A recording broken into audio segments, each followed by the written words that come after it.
प्रकाश अंबेडकर जब चुनाव आता है तभी सामने आते हैं, चुनाव के बाद वो फिर गायब हो जाते हैं। इसके ऊपर मैं ज़्यादा बात नहीं करना चाहूँगी।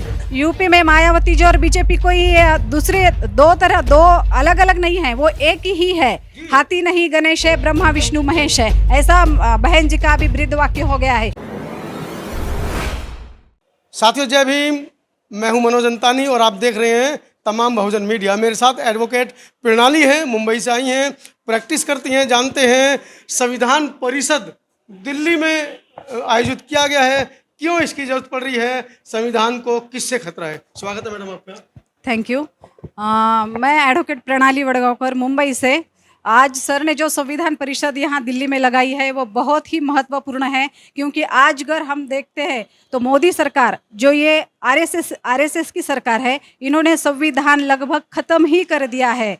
पहला मुद्दा मैं ये लेना चाहती हूँ कि बच्चों की जो शिक्षा रहती है वो शिक्षा पूरी तरह से ख़त्म हो गई है, क्योंकि अभी इंग्लिश मीडियम स्कूल बहुत ज़्यादा तरह से फैल गए हैं और मराठी मीडियम ख़त्म हो गए हैं। सरकारी स्कूल लगभग बंद ही हो गए हैं। तो गरीब के बच्चे पढ़े कहाँ? 50,000 फीस है स्कूलों की, तो गरीब के बच्चे एडमिशन नहीं ले पा रहे हैं, इसलिए शिक्षा खत्म हो गई है। दूसरा मुद्दा मैं लेना चाहती हूँ कि महिलाओं पर अत्याचार की घटनाएं। मैं खुद एडवोकेट हूँ और ज़्यादा से ज़्यादा SC ST OBC की महिलाओं पर अन्य अत्याचार देखा जाता है। मेरे पास खुद ऐसी केसेस है, इतनी छोटी छोटी एज की 18 से ऊपर की एज की बेटियां रहती है, उनकी शादी होती है, उनकी शादी के बाद उनके ऊपर अन्याय होता है और रेप की केसेस भी बहुत ज़्यादा तरह से अभी सामने आ रही है। बहुत गंदी तरह से लड़कियों पर रेप करके उसका मर्डर किया जा रहा है। ये क्या है? तो ये संविधान खत्म होने की चेतावनी है। ये क्यों आज के मोदी सरकार को नजर नहीं आ रहा है?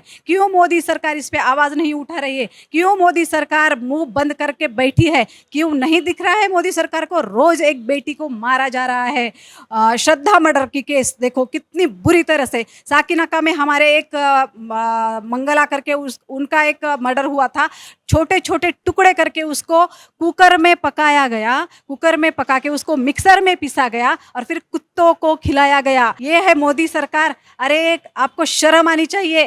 थोड़ा आप गरीब महिलाओं और दलितों के ऊपर थोड़ा भी आपका कुछ भी लक्ष्य नहीं है, आप सिर्फ मशगूल हो गए हैं। ये सरकार वो सरकार। हमारे महाराष्ट्र में तो बहुत नंगा नाच चल रहा है सरकार का।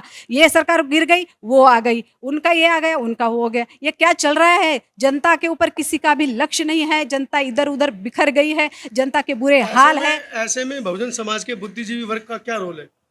बुद्धिजीवी वर्ग अभी एकीकरण एकत्र नहीं है, वो बटा हुआ है इधर उधर, सब पक्ष इधर उधर है। ऐसा एक ही नेता है जो मानेसर है, वो ही अच्छी तरह से काम कर रहे हैं। वो संविधान को बचाने की बहुत ज़्यादा तरह से कोशिश कर रहे हैं, लेकिन हमारे बुद्धिजीवी एक भी समाज बुद्धिजीवी लोग एकत्र नहीं रहे। महाराष्ट्र में प्रकाश अंबेडकर कह रहे हैं कि हम बहुजनों की बात कर रहे हैं। प्रकाश अंबेडकर जब चुनाव आता है तभी सामने आते हैं, चुनाव के बाद वो फिर गायब हो जाते हैं। इसके ऊपर मैं ज़्यादा बात नहीं करना चाहूँगी। यूपी में मायावती जी की सरकार के खिलाफ आप खड़े हैं या बीजेपी के खिलाफ आप खड़े हैं? सब कांग्रेस के खिलाफ आप खड़े हैं? यूपी में मायावती जी और बीजेपी कोई दूसरे दो अलग अलग नहीं है, वो एक ही है। हाथी नहीं गणेश है, ब्रह्मा विष्णु महेश है, ऐसा बहन जी का अभी वृद्ध वाक्य हो गया है। इसलिए उसमें क्या बोले हम? क्या लगता है 2024 में आप लोग कुछ कारनामा कर पाएंगे? जी बिल्कुल। मानेसर को सब लोगों ने पाठिंबा दिया तो हम क्यों नहीं कर पाएंगे? सिर्फ मानेसर ही संविधान बचा रहे हैं और मानेसर ही अच्छी तरह से संविधान का प्रोटेक्शन कर सकते हैं, बस इतना ही मुझको लगता है। यूपी में 10वीं पार्टी है, राष्ट्रीय पार्टी तो है ही बसपा, उसके अलावा ASP चंद्रशेखर की पार्टी, बहुजन मुक्ति पार्टी माने वामन मेश्राम जी की पार्टी, उसके अलावा छूट बैठ बहुत सारी पार्टियां हैं। तो कैसे क्यों आप वोट? हाँ, मानेसर के बाद मैं वामन मेश्राम जी का नाम लेना चाहती हूँ। वो भी बहुत अच्छी तरह से काम करते हैं, बहुजनों को बचाने का काम कर रहे हैं, संविधान को बचाने का काम कर रहे हैं। और चंद्रशेखर आज़ाद जी का कहूँ तो वो भी मिक्सिंग है, ऐसा मेरे को लगता है। सिर्फ खुद का ये दिखाना, बड़प्पन और काम कम करना। मानेसर और वामन मेश्राम जी ये दो ही ऐसे नेता हैं आज के हमारे बुद्धिजीवी वर्ग में, वो अच्छी तरह से संविधान बचाने का कार्य बहुत ही अच्छी तरह से पाड़ रहे हैं। तो मैं अभी मानेसर के साथ प्रैक्टिस करती हूँ मुंबई हाई कोर्ट में, इसलिए मैं यहाँ पे आज दिल्ली में आई हूँ और मुझको लगता है कि सभी ने मानेसर को पाठिंबा दे के उनके पीछे रहना चाहिए। बस इतना ही बोलना चाहूँगी।